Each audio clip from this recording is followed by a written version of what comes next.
नमस्कार, कशिश न्यूज के digital platform पर स्वागत है आपका। वक्त हो चला है अभी तक की टॉप 5 खबरों का, जो हम आपके साथ साझा करने आए हैं। मैं काशिफ मलिक। तो पहली खबर हम बात करेंगे सीएम हेमंत सोरेन की।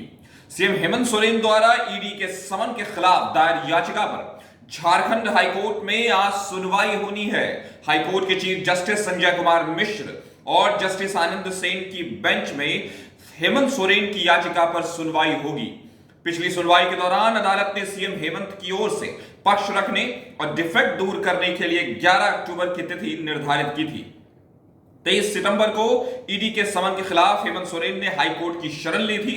बता दें कि मुख्यमंत्री ने हाईकोर्ट में याचिका दाखिल कर ईडी की कार्रवाई पर हो रहे जो लगाने की मांग करते हुए जो कार्रवाई हो रही थी, इस मामले में हस्तक्षेप का आग्रह किया। इसके साथ ही याचिका में ईडी की शक्तियों को भी चुनौती दी गई। इससे पहले मुख्यमंत्री ने ईडी के समन को सुप्रीम कोर्ट में भी चुनौती दी थी।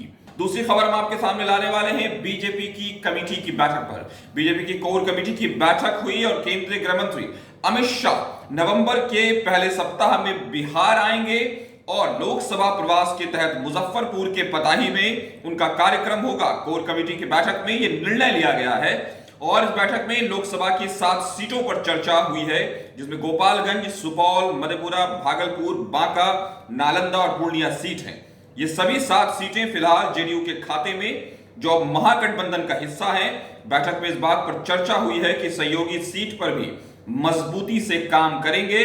साथ ही सामाजिक, राजनीतिक और जातीय आधार पर आकलन करने का भी संकल्प लिया गया है। तीसरी बड़ी खबर हम आपके बीच लाए हैं। स्वतंत्रता सेनानी जयप्रकाश नारायण की आज उनकी जयंती है और संपूर्ण क्रांति दिवस पर पटना में चरखा समिति की ओर से समारोह का आयोजन होगा, जिसमें मुख्यमंत्री नीतीश कुमार शामिल होंगे।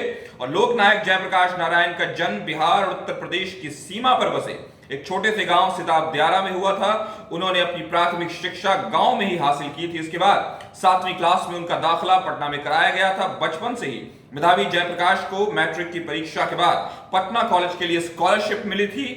जेपी पढ़ने के दौरान से ही गांधीवादी विचारों से प्रभावित थे और स्वदेशी सामानों का इस्तेमाल करते थे और वो हाथ से सिला कुर्ता और धोती पहनते थे। इनके लिए रामधारी सिंह दिनकर ने लिखा है कि है जयप्रकाश वो नाम जिसे इतिहास समादर देता है जयप्रकाश वो नाम जिसे इतिहास समादर देता है, बढ़कर जिसके पद चिन्हों को उर पर अंकित कर लेता है।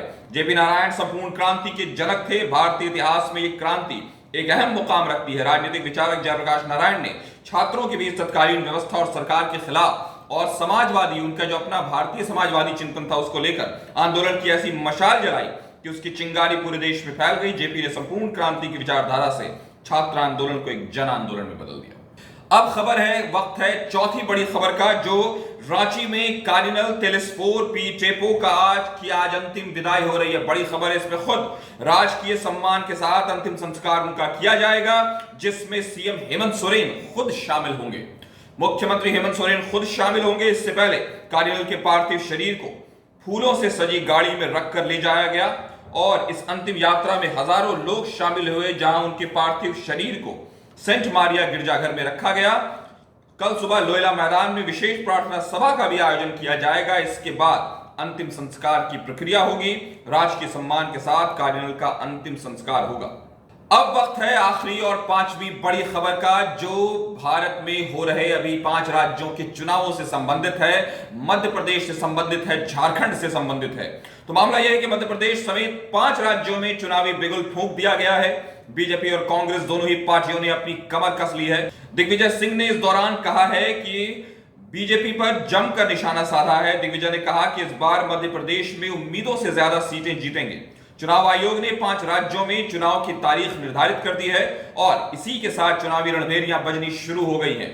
कभी बीजेपी के राष्ट्रीय अध्यक्ष प्रधानमंत्री मोदी के नेतृत्व में जीत का दावा कर रहे हैं, तो वहीं मध्य प्रदेश के कांग्रेस के कद्दावर नेता दिग्विजय सिंह भी कांग्रेस की जीत का दावा कर रहे हैं और बीजेपी पर निशाना साधते हुए कह रहे हैं कि जातीय गणना कराए केंद्र सरकार और जातियों में आरक्षण दे सरकार, जिसको लेकर झारखंड में भी राजनीतिक पार्टियों में उत्साह देखने को मिल रहा है।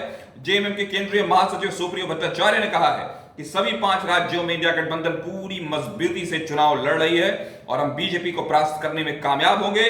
वहीं झारखंड कांग्रेस के नेता अभिलाष साहू ने भी कहा है कि राहुल गांधी ने भारत जोड़ो यात्रा की शुरुआत की थी, जिसका असर सभी राज्यों में देखने को मिल रहा है। तो ये थी 5 बड़ी खबरें अभी तक की। खबरों से जुड़े रहने के लिए जुड़े रहिए कश न्यूज के साथ। नमस्कार।